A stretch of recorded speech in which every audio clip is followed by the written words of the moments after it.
Welcome back to iHeartRadio. So bad it's good. Today, I have an old friend, but it's not like I'm just going to be talking to a friend. I have an old friend with an amazing television show that is streaming on whatever device you're going to be watching it from. I really highly recommend this right out of the gate. I'm going to explain what it is to you.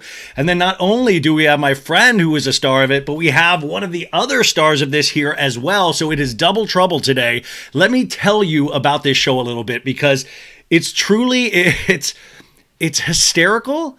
It kind of is based in a little bit of a reality series format because it's shot in like an office mockumentary, Parks and Rec. And the conceit of the show is that they are doing a documentary on the judicial system. And they are following a bunch of jurors, you know, how you get into a jury, the actual case, all of this stuff. The cool thing about it is that everybody is an actor in this except for one man. And he really seems like he has a heart of gold, this guy, because he is so good at being the anchor of this series. It wouldn't work without this guy and his attitude towards everything, but it is so real. So the two people we're going to talk to today are both actors in it, and I love the process, and I know you guys geek out about it too when I talk to actors and talk about the process, because this thing to put together must have been so hard to do. It is a real-life Truman Show, and it is done so well, but I also want to emphasize it's hysterical, but it's not mean. It's not mean-spirited. It has so much heart in it. And I think that probably is because of two of the creators, Lee Eisenberg and Gene Stupinski. I think I'm always say his name wrong, but they're from The Office. They've done everything. This show... Stupnitsky. I'll get it eventually. But anyways, they have such a great history with comedy. And like any good comedy, it comes from real life people, a real life foundation. And the two actors today that we have with us really solidify this. And that's another reason why the show works. Now, you might remember our first guest, Trisha LaFache, because she was on the podcast a couple months ago in a very special episode about Jen Shaw going to prison. She's been on a couple times. She's what you call a triple threat. She's an actor, a dancer, and a lawyer, or has been at times. And then the other guest we have, we're so lucky to have, she is one of the jurors. By the way, Trisha is the prosecutor, right? Is the prosecutor? Yeah. Yeah, prosecutor. But then Maria Russell is our other guest who plays Inez De Leon, who is a juror. And she had, you watch this on YouTube I know a lot of you guys just listen, but you'll recognize her immediately. Her IMDb page is miles long, that is the life of an actor. So without further ado, Trisha and Maria, welcome to the show. Thank you so much for being here. Thanks for having us, Brian. I always love to come on your show. Thank you. Okay. So Trisha, say something, and I'll say this is Trisha's voice. Hey guys, how is everything? Okay, and Maria, say something in your voice. There you go, just so people know who's talking. Thank you so much for having me, Brian. Super okay. excited. Ladies, Trisha texted me about this, and it was so funny when you texted because so many people had already reached out to me about jury duty. They're always like, I'm always trying to watch new things. This thing is on Freevee, and that might be really confusing. I need to walk you guys through this. This is the most important part. Freevee is free television, but it's also Amazon Prime. It is one of the apps on Amazon Prime. So you can go to your Amazon Prime right now. You just have to put in J and immediately jury duty pops up. It is the first J. So it is so simple to watch. There are 8 episodes. 6 I've watched. The other 2 are coming out. They'll already have come out by the time you hear this week.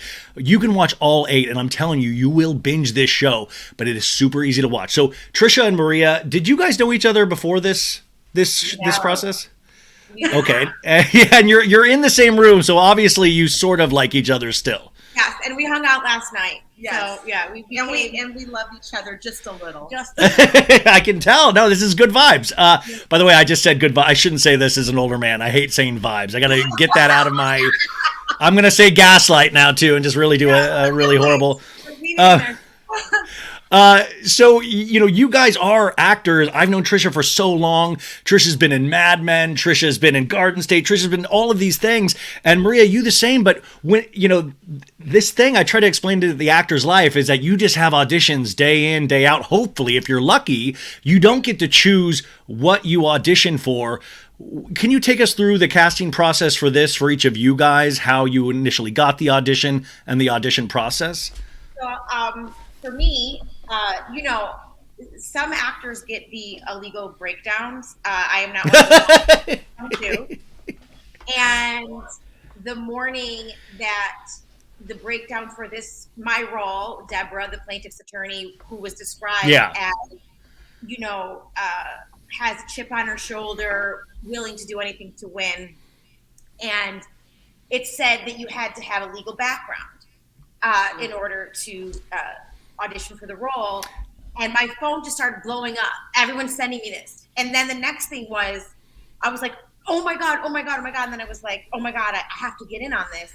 And then I saw Susie Ferris was casting, and I had a huge sigh of relief because I was like, Susie will see me. And then well, for the people that don't know that, I just want to walk people, the breakdowns, what she's talking about, you guys, is that the breakdowns come out every day. The roles are on there for every role, like whether it be barista, lead actor, or whatever. And then agents will try to fight for their clients. But what you're saying is there was a breakdown for a legal person, but you got these illegally. That's what you're basically telling us as well. And then Susie Ferris is a casting director you have a great relationship with already, right?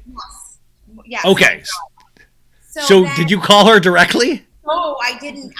And then I was submitted, and then my manager started calling me. Oh, Susie needs to know more about your legal background, and because I guess Susie didn't know I was a lawyer, and so I'm like, what do you mean my legal background? You don't know, whatever. Freaking. So then, anyways, I did, and then I got the audition, and my audition was I had to write a monologue, like a talking head monologue, arguing why John Wilkes Booth was not guilty of assassinating President. Well, you know what's great? Wait, this is great because this will eventually be used against you in some kind of right wing kind of, they're literally going to. Yeah, so my argument was that eyewitness testimony is historically unreliable. The only witness is Mary Todd Lincoln, and she's been stressed out for years that her husband was going to get killed, that her son died during the war. She had done a stint in sanitarium herself. So if you want to call the president's wife, I'll shred her. And if you don't call her, there's no case. So therefore, he's not guilty. And so then they resent it and said, "Can you say, no, that's the wrong thing. We want you to argue that he is guilty." And I was like, "What?" Like my argument, and so I'm crying in the Atlanta airport because my husband and I were flying to New York. It was Thanksgiving, and I was like, I just wrote a monologue and I love it and I want to perform it. So then I said, you know what? I'm just going to do what I wanted. I'm going to do the first thing. So I taped it in my bedroom at my mom's house. Basically during that day they said, oh no, we were right the first time. So thank God I did, the one that I wanted to do. And then I posted it on Vimeo and you can explain that when I'm done. But I always, when I put the audition up, I promise myself to never check the views. Right. And oh yeah, because if you put it on, you can see how many people viewed it because it's a secret link, and so you'll know if somebody put their eyes on it or not. Yes. So by the way, Maria looks surprised. Maria's like, oh no, oh no. Yeah. So about a month went by, and I had to check because I was like, oh my God, if I don't get this job, I should quit 15 years ago. Like, there's no way that this isn't my job. Wait, a month went by? A month went by. I think, well, for me, over a month. Yeah.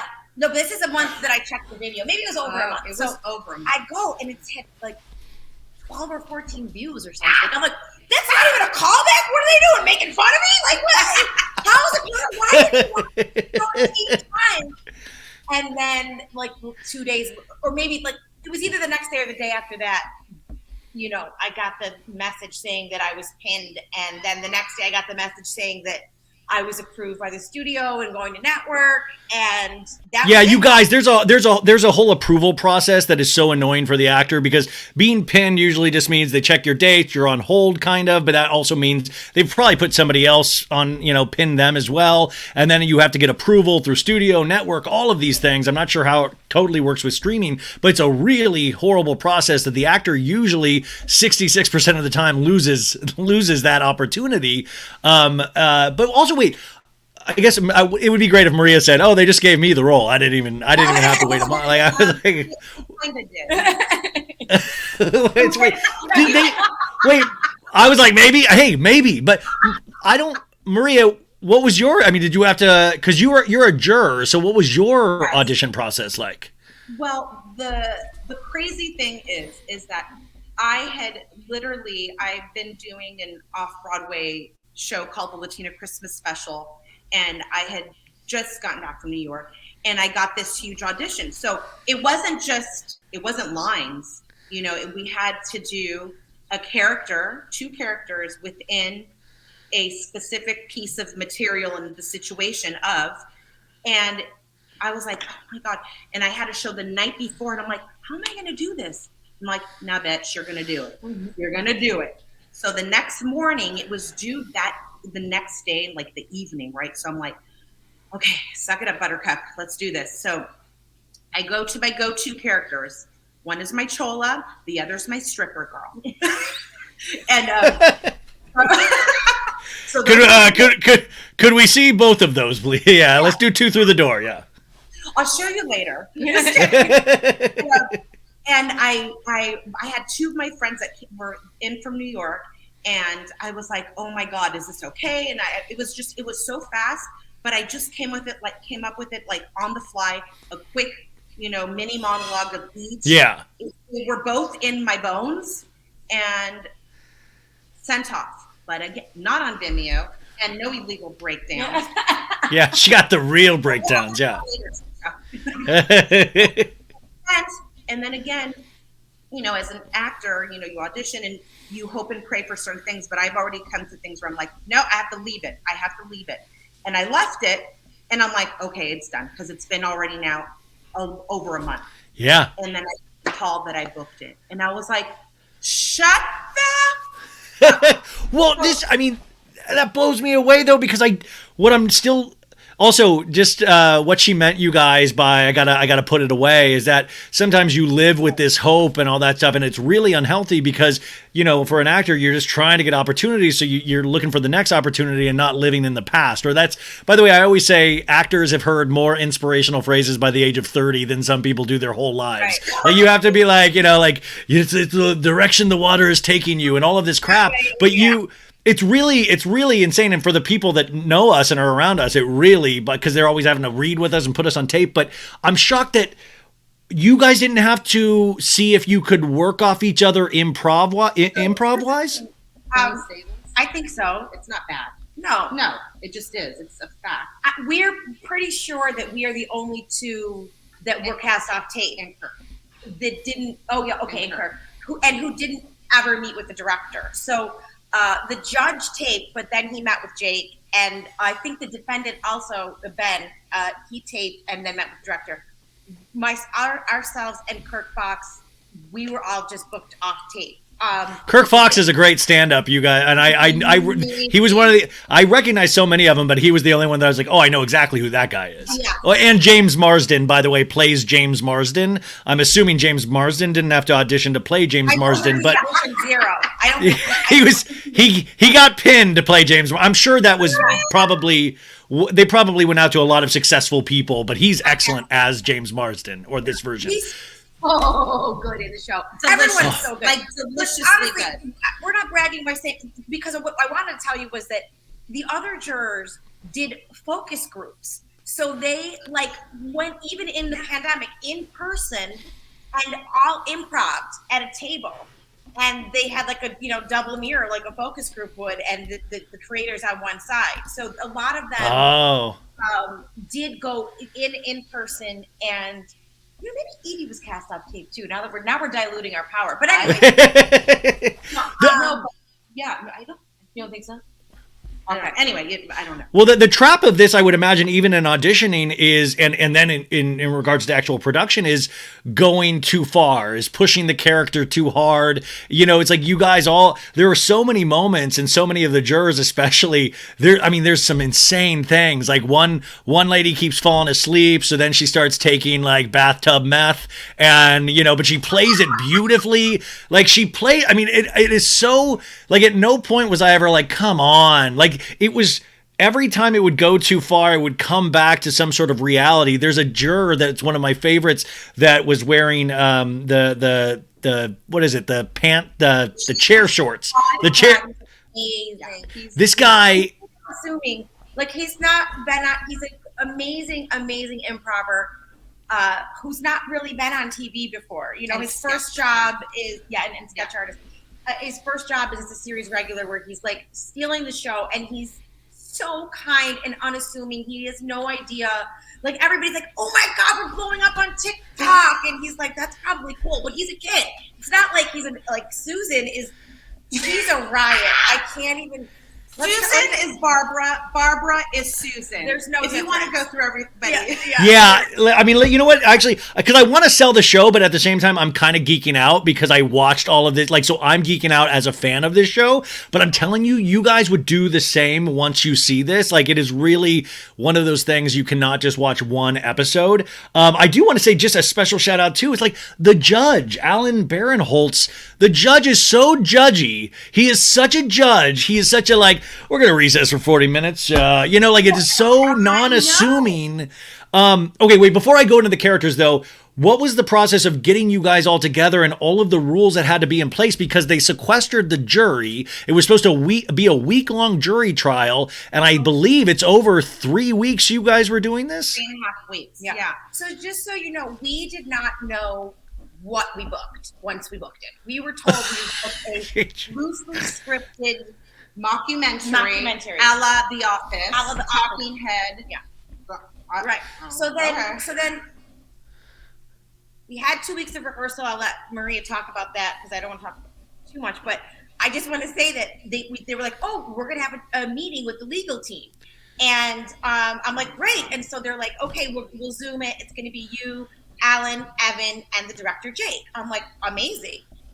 We didn't have the scripts yet. So we get on the call, and then Jake says, "So do you guys know what the show's about?" And we're like, "No." Now, Evan did, because Evan was one of the writers on the show, my counterpart. So he knew. But Alan and I were like, "No." And then he's like, "Oh, it's 11 jurors that are actors, and the 12th guy doesn't know it's fake." And we were like, "What?" Yeah, you know, and then when I will say, when I got the scripts, I think we got 1 through 5 at first. I'm not sure if we ever got 7, but no, we did, right? So wait, the scripts though are like loose things that they're going for, right? Is that how they did the scripts? A skeleton of a script. So there's just what's happening, but there's no scripted lines. If that makes so it's sense. like, this is how I hear Curb Your Enthusiasm works. Oh, it's how, like, I mean, like, it'll just be, this is the way that they wanted their relationships to be, and they had all of the, like, personal, like, the stories that were going to be told, like, over the course of the season, and they developed all that. I mean, they were so tight that I will say the pilot looks, to me, exactly the way it looked on the page. You know what I mean? Like, it happened. I was like, "Oh, I get this immediately." But then, boom, boom, boom. But then what would happen, which happened, is something precipitated with Ronald, or something happened that day, and they're like, "Okay, no, scratch, we're not doing this anymore," because, you know, I was supposed to have a relationship with Kirk Fox, and it was hilarious. But then it was like pushing Ronald too much. They're like, no. Ronald, by the way, you guys, is the guy that doesn't know. Ronald is the guy that is completely, he is a guy that they base this whole show around. And what'd you say? He's our unicorn, really. I mean, he really, like I'm saying, like, I just, how, I mean, you can tell all the hard work that went into this, but at the same time, it would all kind of falter completely if he wasn't solid. I mean, I know I'm just going all over the place, but, like, was there ever times that you guys completely almost, like, we almost ruined this? Like, and also, Trisha, is there ever a time, like, I couldn't believe, like, I saw you laughing at one point, but it was at a place where your character would laugh when they did the little... that was Deborah.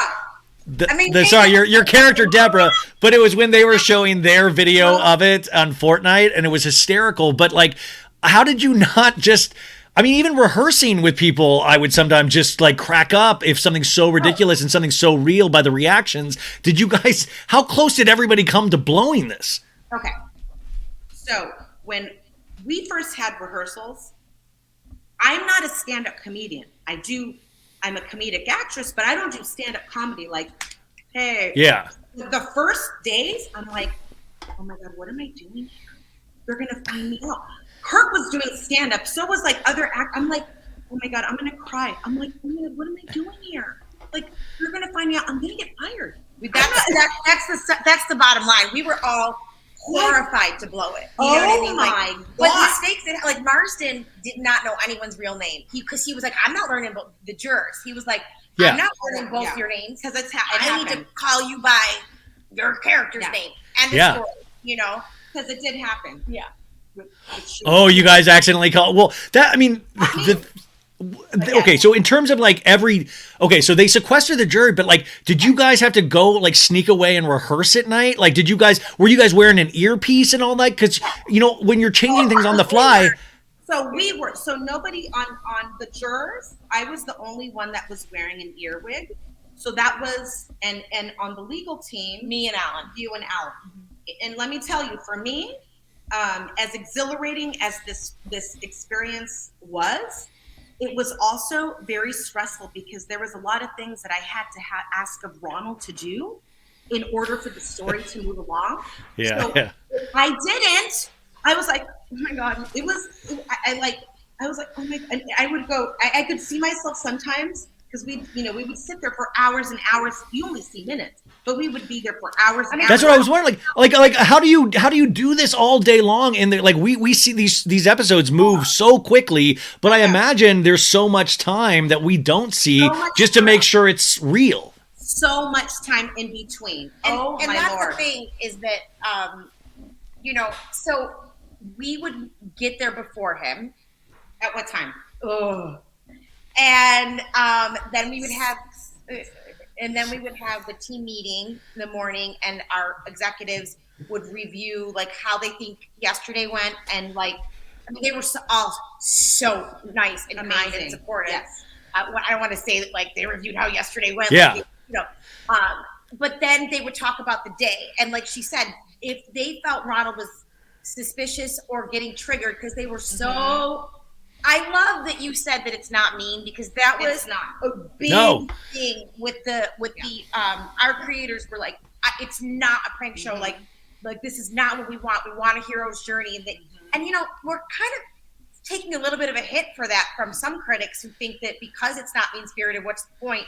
But that's I think it's so nice to see somebody unassuming that actually steps up in situations. Like the judge, you almost tear up when the judge is like, "You, sir, seem like you know what's going on. We're going to make you the foreperson of the jury." And you could tell he's like secretly, he's like, "I don't know. People just like listen to me. It's happened my whole life." Like it is really this kind of thing because you're pushing his buttons in the best way, and he actually rises to the occasion.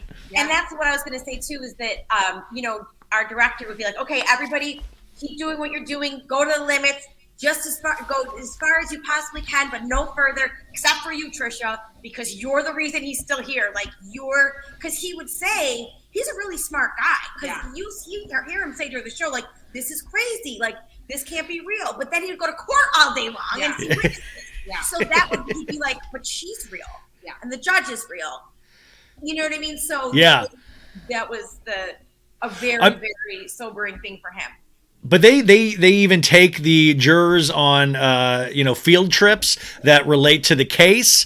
They show in the hotel room where they're sequestered, James Marsden breaks his toilet for taking a huge dookie, which they actually show. And then the guy, Ronald, takes the fall for James Marsden's huge dookie because James doesn't want it to get out that James Marsden took a huge poo. And because he's like, that'll get out in the gossip blogs. You don't want that. And Ronald was like, to the plumber, he's like, yeah, it's mine. Sorry about that. He's just a good guy, it seems like, in every situation. Did you guys get on a bus and pull in every morning? Yes. Okay. So we are. I thought you did, but I Yeah. was like, wondering if I was remembering that wrong. And again, this is stuff that you guys never saw. So we had to come up. When I say we, the other jurors that were not in the hotel with Ronald, we would have to come up with the storyline ourselves of what we did the night before, what we ate, what did we play, and it was always in Inez's room was the party room. Okay. Yeah. This is an actor's dream. This is, I mean, like, really, wow. You're creating the whole life. Yeah, so we had to like agree that, okay, we did this, we did that. Who was the name of this? We went here. We went, we got this movie. We read just in case anything would pop up, which it did, so that we were all on the same page. So when we arrived, say call time was 6 or 7, and the other group didn't show up till 9 or 10, we would physically have to go into, our days were very long. And I could tell when we are, because at the end of the day, when we're in the jury, I'm like, that's when I was like saying all those like shitty things. Like, yeah, I hate her, love her, yeah, whatever. But we would have to physically get into a bus and drive around. So that they Huntington weren't Park. there before Yeah. him every day, and they would go So- through the security. And there wasn't a trailer there, so so we costumes. They had our storyboards, weeks before, going over our wardrobe. I changed my character completely because on paper I was like, I really like her, and they really gave me creative freedom to kind of play. I changed what she wore, what she dressed like, her story, everything. Because I was like, on paper, I didn't like her. So if I don't like her, then the audience isn't going to like her. I'm like, I want to make her more fun, Did you? So did you stay in the hotel room though? I mean, were you? No. I mean, were you? No. You were able to go home every night? Yes. So, but Wow. we were supposed to do that. That's why we were supposed to be sequestered in a different hotel. We all were on the same, the same story of what we ate, what we saw, who we, where we walked to, what the hotel room looked like, what was our hotel number. I mean, literally every single detail so that nothing would come apart. And about breaking, I'm known to break all the time. I have to pinch. Which means crack up, you guys. Which means crack up in the middle of a scene. Oh, sorry. Yeah, and it obviously didn't work at times because I could not hold it in. So, but Ronald, Edie, Ishmael, Mackie, and David, they were all sequestered, right? And who else? The five. That's of them? it. Yeah. Oh, because Marsden was the sixth, and he left, right? Yeah, he would leave. Yeah, Marsden. In Casino. Yeah. Marsden, one of his character pays for police, a police to go home with him at night so he can sleep at home. But you totally buy it, and it's so great. Even that first scene with Marsden coming in, and he's like sitting down. Somebody comes up to him and asks for a selfie, and then he has Ronald take it. He's just meeting, and he goes, "Oh, I knew that would happen." And then he points at this guy's socks, and he's like, "Oh, are those Sonic the Hedgehog socks?" Because he was in the Sonic movie, but it was a great way for him to tell Ronald. He's like, "Yeah, I was in the Sonic movie." He's like, "Oh, you're an actor? I thought you looked familiar." He's like, "Yeah, I've done that, Hairspray." He goes over his whole resume pretty much, and it's like, and it really solidifies him because then Ronald's like, wow. He goes home that next night and watches one of his movies and comes back and is like, "Oh my God, I can't believe it's you, James Marsden." And he's like so excited to know James Marsden, and it's really, really, really funny. I have not seen the final 2 episodes though. And this will all be out by the time this is coming out next week. Everything will be available for you to watch at this point, but I am just personally curious. We obviously get to see the moment when it's revealed to Ronald, right? Yes. Yeah, don't worry. I'm not going to release this. I mean, like, but Yeah, I'm like, yes, you do. You'll see it. I don't want to say too much because I don't want to ruin it for your audience, but you will. I know, but I just want to. Is Ronald okay? Is he okay? Is he more than okay? That little mofo. He just came out in GQ yesterday, honey. He's doing just fine. Yeah. How long ago did you guys film all of this? February of 2022 was when we started. Then it was like 9 months of editing. So it's been a minute. Wait, February 2022? Yes. So it has been over a year. I mean, now seeing it put together is completely different, but did you walk away from that experience feeling fulfilled and thinking we have something special here? Or were you like, well, that's another job, on to the next one? No, I knew from the beginning that it was something super special because, and listen, I understand at first when you're doing it, and listen, it was exhausting. It was, also a lot of pressure, but it was exciting and exhilarating, right? And a lot of the actors were like, I don't know, man. I'm like, I promise you, mark my words, this is going to be something really, effing big. Sorry. And I was not an I don't know, man. I was with her. I said, if people see it, it's going to be, it's going to catch up. You know what I mean? Like if we can find eyeballs, it's going to pick up speed and people will start talking about it because it's so rare and so special. And our, everybody from the camera people to sound to the creators and all of the actors are all so costumes, so talented and kind. Yeah, you can't just bring people like that together and it not be magical. Yeah. And I actually asked Nicholas Hatton, who's one of our producers, who's the Borat guy, who's like the nicest guy ever. Like you would think that the Borat guy would not be nice, but he's the nicest. I asked him, and I asked Cody last year. I go, how did you know that all the jurors? How did you know that it was going to work? Like the chemistry between us, because we never met before that. The 12 of us. Like, how did you know? But you didn't meet in the show either, right? No, so what did she say? What'd she say? No, but she said, I don't know. We just did. And then Nick said the same thing. He goes, we just wanted to get the best of the best. And we kind of just went, well, let's see what happens. Yeah. And they were super, super, super concerned about Ronald's mental health and ours. They were so protective and very protective. Open to hearing, how everybody was feeling in the process. Sometimes there was a little many two chefs in the kitchen after we wrapped the day, right?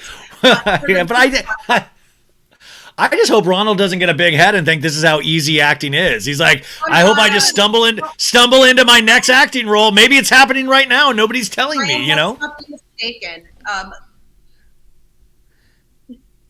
He's the nicest. Little bit. He's the nicest. A little bit. He signed with CAA. He did.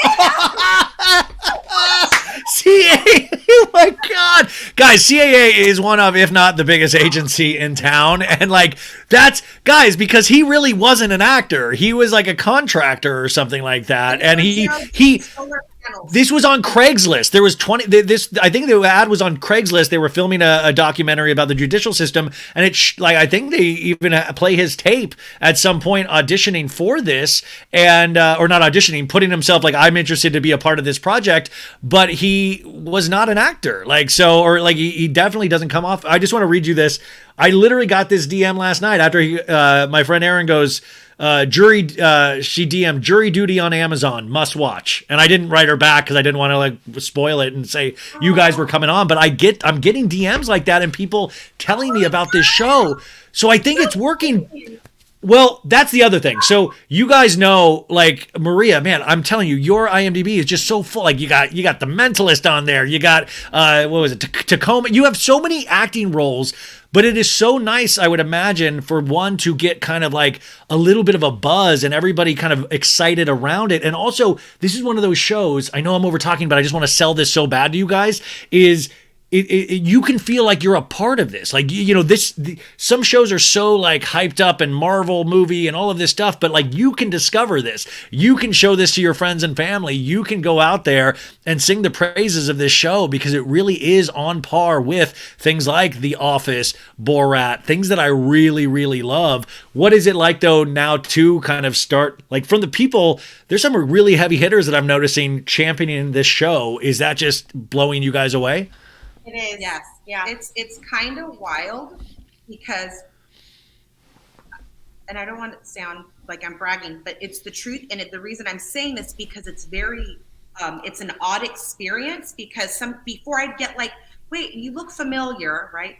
But now it's straight out. Jury duty. Oh my God, I love you. Are you on jury duty? I love you. Oh my God, are you Inez? I'm like, this is at Topper's Pizza, at Pickleball. I mean, it's random, and it's like, it takes you back a little bit, because I'm like, oh wait, I have to be like extra nice now. Watch what I you can't be the horrible person that you are. But also, Ryan, like, I will say, you and I have known each other for 1,000 years. You know how long I've been in this business, and we are obviously similar, Maria and I, and so I think we appreciate it. I don't want to say more than anybody else or compare. I'm just saying, I know that we are like so excited to be a part of something, first of all, that we love so much and think is really good.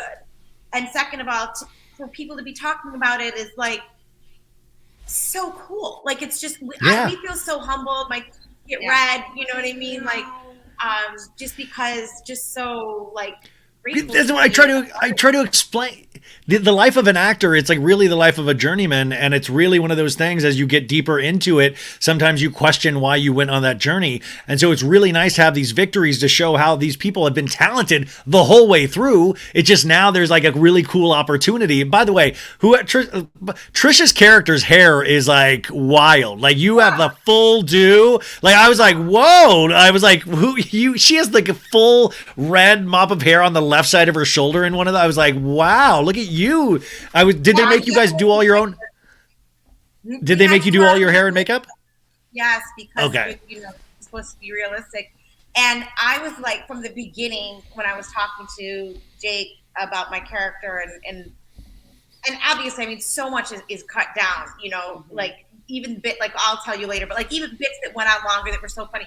We had like 1,000 sidebars that were hilarious, and none of them make the show, which is like, wow, okay. But I was like, Deb is lit. I was like, I'm telling you right now, Jacqueline is like, she's snatched, and she's going to be looking pretty. She's not going to have a busted old turn. I was like, so pull all the designer suits that you can, because she's coming to work. Yeah. And that you did.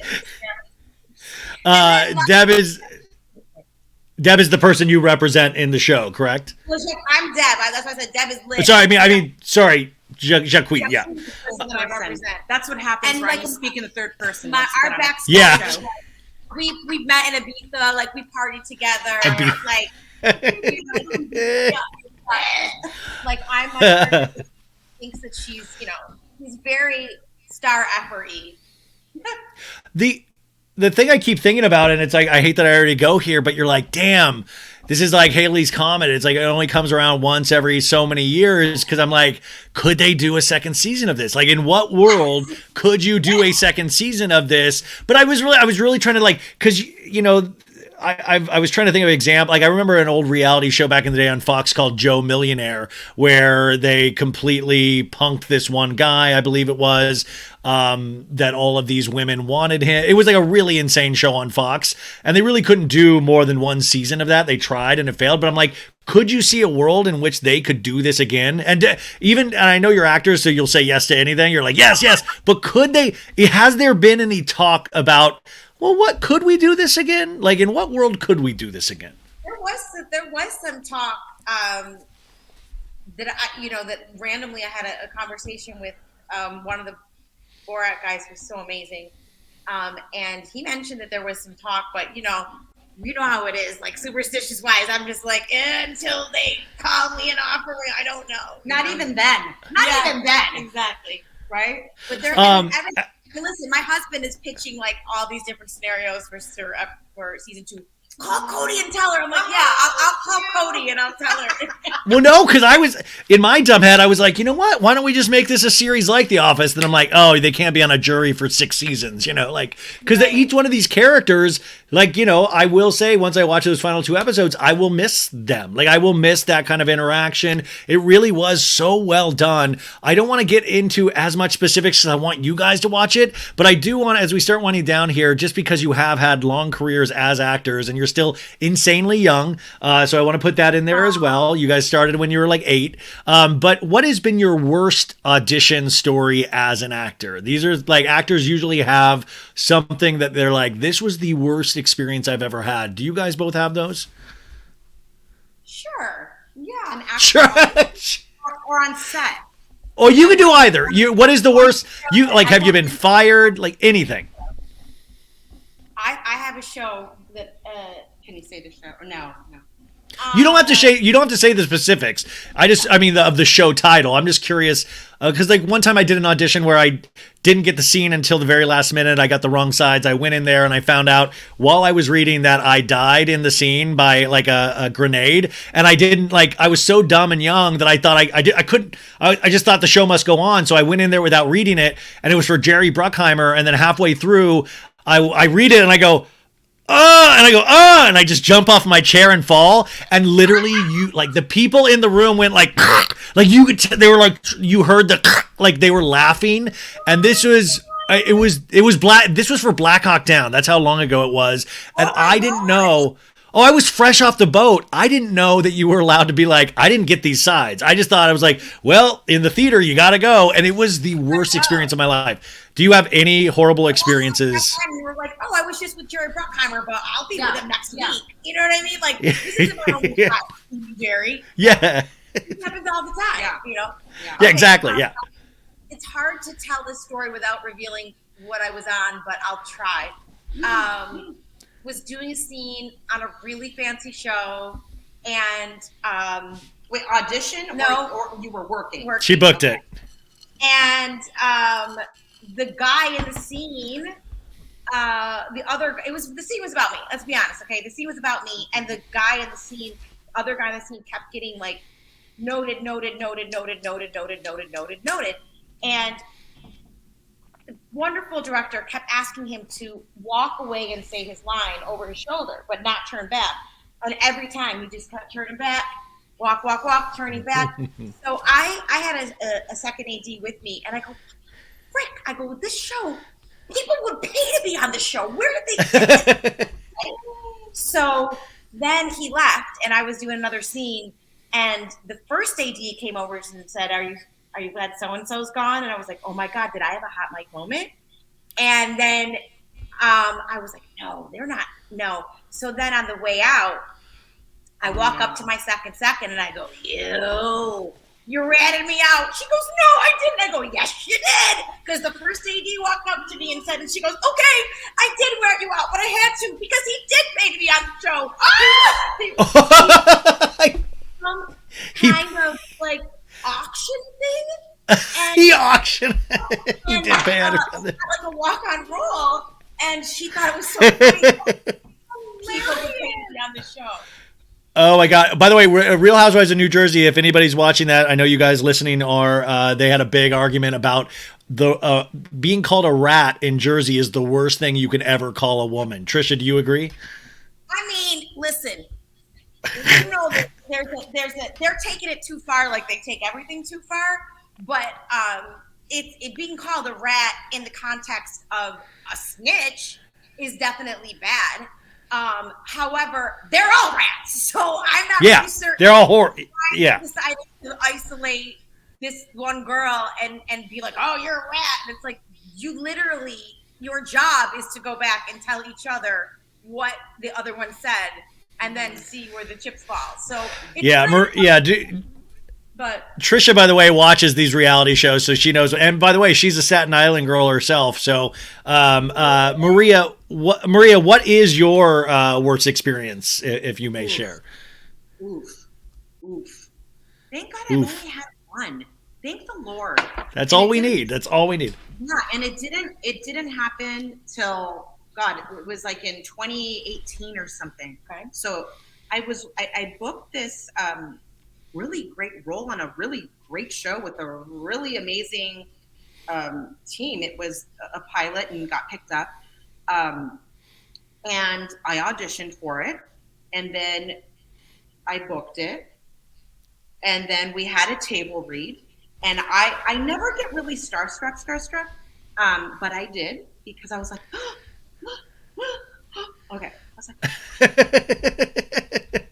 so we're there, and I see, the director, the casting, everything.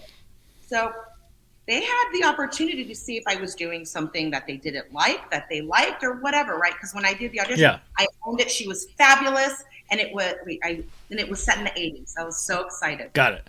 Okay. Get on set. it was like everyone was like tense. Everybody, right? So the director, Mother Trucker, we're rehearsing. Usually we rehearse before for what? What would you say for before a scene? Not long. 5-10 minutes? Yeah, just hear the thing, blocking. Okay, 5-10 minutes, right? Yeah. I'm not joking. We rehearsed each thing. Financially good, but like for me, horrible. For about an hour. Okay. The creator, not the director, the creator of the show was not only giving me a line read of how to say the line, but also got my hand and told me how to hold it.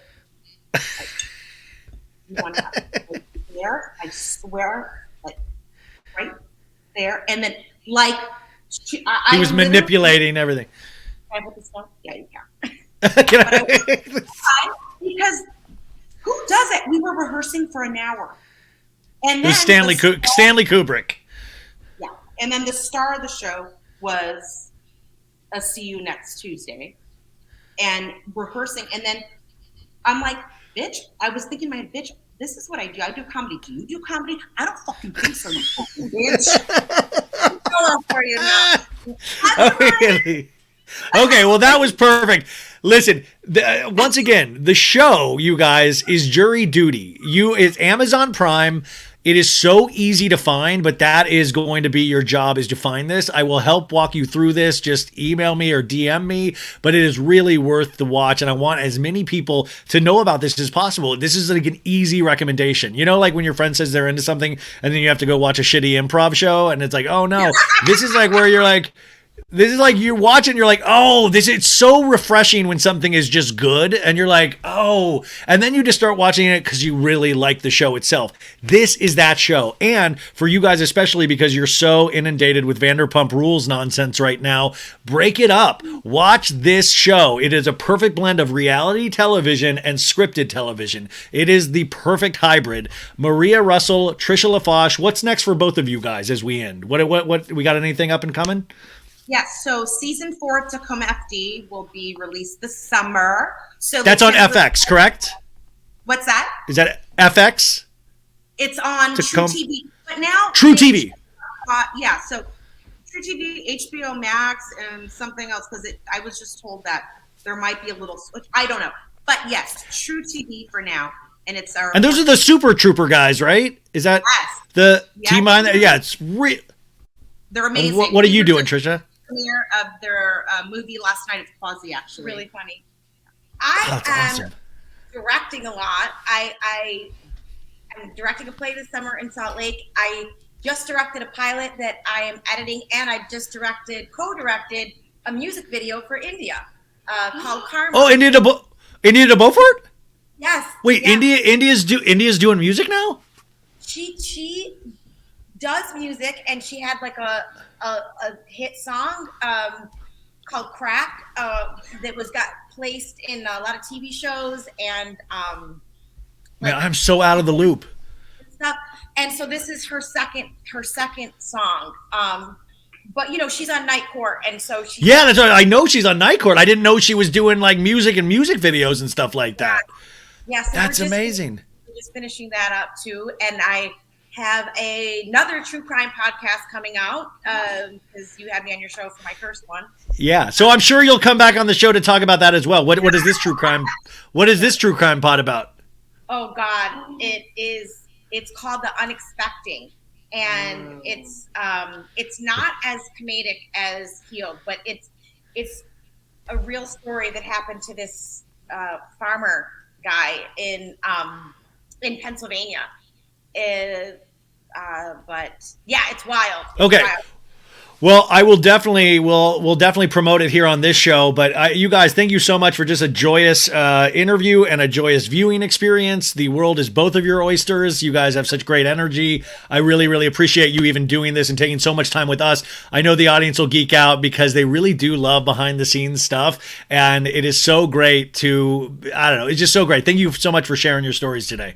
Thank you, Ryan. You're the bestest. And your eyes. I am the best.